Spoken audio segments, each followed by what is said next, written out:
Okay, so today we're going to deal with bodybuilding and some of the issues associated with it. Now, for a while, it's been put forth as this sort of vitalistic resurgence of a masculine spirit, and I don't really think that's the case. I don't think it provides a vessel for that sort of vitalism. What bodybuilding is, again, as just a discipline on its own, is the pursuit of aesthetics for the sake of aesthetics. It offers inspiration without any action. It offers form without function. As a discipline, it's useless in and of itself. Its utility is limited in scope due to its lack of dynamic correspondence to any functional pursuit. Now, I'm not saying we shouldn't look good. I'm not saying aesthetics aren't important. But you don't succeed by virtue of your aesthetics. Aesthetics are a byproduct of the work put in towards a higher pursuit. Mike Tyson looked like a killing machine because he trained to be one, not because he trained to look like one. You can both look good and be competent, but you don't become competent by trying to look good. What I'm getting at here is that training should reflect some activity you're aiming to perform, some task you're trying to succeed at. Your goals should be performance-based, not aesthetics-based. The aesthetics, they flow from performance. Achieving a great accomplishment, achieving a task is more valuable than achieving a great physique. Now, you might argue that a great physique is an accomplishment in and of itself, and I would say the physique, it comes and goes. The accomplishments are what's eternal. You shouldn't be struggling and grinding at life in order to attain some physique for some attention, because that's really what it brings about. You should be training for the struggle itself and for the experience of victory. You shouldn't be training for vanity and narcissism. So what I would say is, at the end of the day, which is going to serve one better? Winning a boxing match, for example, or winning a bodybuilding competition? And the answer to this question, it's not open to subjective interpretation. We all know which brings more to the table. When the rubber hits the road, we all want the capable man on our side. We all want to be the capable man, the one who can overcome his enemies, the one who can compete and battle it out, the one who put in grueling hours of training into his discipline. And no, bodybuilding does not consist of grueling training. It simply does not. If you would make this claim that bodybuilding is a form of grueling training, then I don't think you can say that you really competed for something truly physical and difficult. At the most, bodybuilding consists of grueling dieting, and that's a feat of self-control I can commend, but very few people that label themselves as a bodybuilder, you might see these right-wing bodybuilders, very few of these people are actually engaged in the level of dieting that's involved in the elite levels to be at the top. So that's not really a good point, not really a point of contention, that grueling dieting. And besides, it's much more impressive when someone cuts to make weight for a combat sport, for example. What you do to get down to your weight, and then the task you have to perform after achieving that feat, is extremely impressive. And I just don't see it anywhere comparable to dieting for bodybuilding. And the actual training involved for bodybuilding, lifting weights for muscle growth, for hypertrophy, it's a simple form of training. It's necessary, and it's the base form of training for most athletes, but it doesn't require the degree of intensity needed to demonstrate greatness. It's not going to give you the mental toughness required for victory and self-overcoming. And ultimately, pursuits of fitness should be directed towards victory and self-overcoming. Bodybuilding does not offer this to a sufficient extent. Too often, we see an emphasis on scientific models of training that look to optimize outcomes to produce very particular results. And this is heavily present in bodybuilding, and you see bodybuilders work to produce the ideal physique through the optimal means.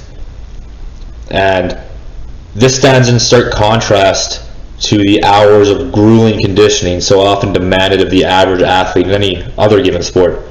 Hours of taking hits, tackle after tackle, suicide after suicide, bag skate after bag skate. Now, from a physiological perspective, a lot of these practices don't make much sense. They don't necessarily produce those optimal results. They aren't taking into consideration proper rest time, aerobic capacity, training load. But these methods of grueling conditioning, they do work. They do produce their intended results. And these results are tough-hearted young men. I'm not saying you shouldn't ever consider some of these physiological factors. I mean, if you're talking about developing athletes for an elite sport, elite level of sport, then sure. But you don't get to the elite level by starting out with these scientific models of training, putting together periodized programs with precise nutrition plans. None of this stuff is involved in development. Another issue is that too often it gets bogged down in vanity and falls into a consumerist practice. The aesthetics of bodybuilding become a product to consume. We see fitness influencers market their bodies to sell programming everywhere. It's indicative of some of the poisons of modernity. Everything becomes a product to consume. In this context of the bodybuilder marketing his body is not built for practical purposes. It's not built from living through the world and engaging in struggle. It is built to be put on display for economic gain and undeserved fame to feed one's narcissism. It doesn't allow you to be fully present to your body, because your body always becomes this object to be consumed. And the other aspect of this too is that not everyone was made to be aesthetic. Very few people have the genetics to pull off aesthetic posting, to be successful as a sort of model, an aesthetic idol for inspiration. And this isn't even getting into competition. Again, very few people are actually successful in bodybuilding competitions, because the successful ones are the ones with the great genetics. I don't think it's particularly admirable to be competing in bodybuilding competitions anyways. It's a lot of effort directed towards a pretty empty pursuit. So overall, it's unrealistic to hold bodybuilding as some sort of discipline of interest, as a unifying identity of fit, vitalistic youth.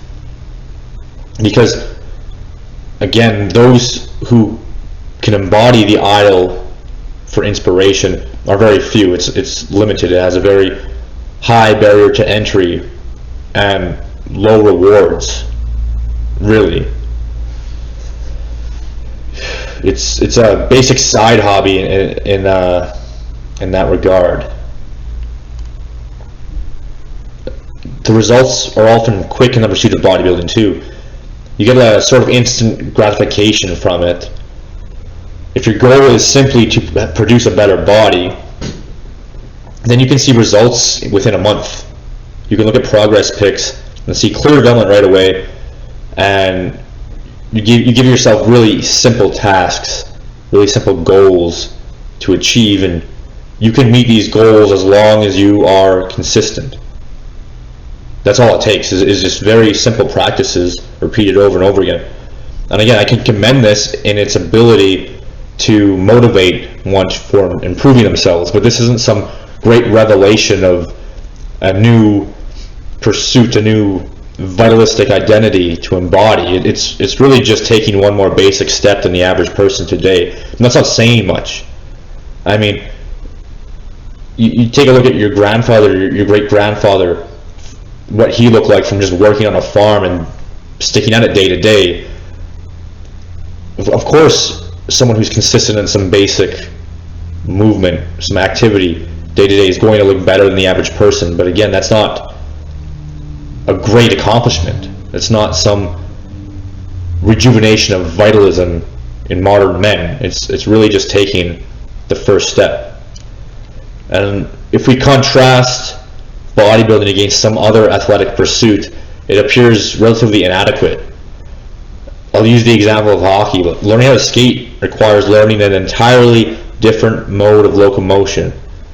Then you learn techniques to improve that locomotion, and then techniques to help it navigate the ice more efficiently. So there's turning, stopping, starting, all varieties of movement patterns you have to integrate from scratch, essentially, because it's a new mode of locomotion. Then you have to learn how to handle a stick on a puck, and then you have to learn how to play within a team setting according to a set of rules while understanding strategies to play the game. And these are just the basics to gain entry into the pursuit. To succeed, you have to carefully practice these techniques while training hard to build your fitness so you can compete at a higher level. Now, this is an extreme example, but I think it exemplifies the levels one should be seeking to climb in their pursuit of mastery and their pursuit of self-overcoming.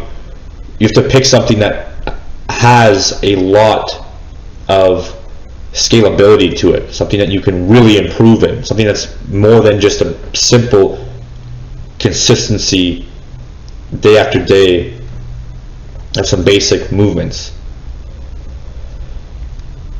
And therefore my verdict on the matter is that bodybuilding as a discipline is not particularly beneficial. I would abolish it altogether. There's not really any need to just have a form of fitness designed to produce aesthetics. And I don't think this is a positive identity to adopt because it's lacking in a sort of ferocity or a meanness. It doesn't make men out of boys. Now, it's a step in the right direction for someone who lacked a masculine upbringing, someone who lived most of their life sedentary and frail. It's really easy to motivate one with the idea of getting gains, of looking better than what they have looked in their life. And that's lending credibility to its simplicity. But again, you have to build off of that to something more vitalistic, something that requires true self-mastery and overcoming. So we've got to be better here. We can't see bodybuilding as this example of an aesthetic inspiration to act. There's got to be more to it. And the vanity that comes with bodybuilding is a major hindrance. I think it stunts the growth of developing men. It gives them a lion's roar without the raw power, the body without the function. It's individualistic too. We need collective action. We need to be able to work as teams of men. And because there's no unifying strategy involved in bodybuilding that puts men together in a common goal, acting towards a common goal, again, it's not really developing the things that we need to develop as men. And at the end of the day, it's fine to do hypertrophy training, but it's not okay to make aesthetics a focus. It's not okay to make your identity bodybuilding and a bodybuilder, because it's empty. So seek more intense pursuits. Become a beast through difficult combat training or contact sports, long hikes, non-stop sprints. Become skillful and rugged, not attractive and dainty.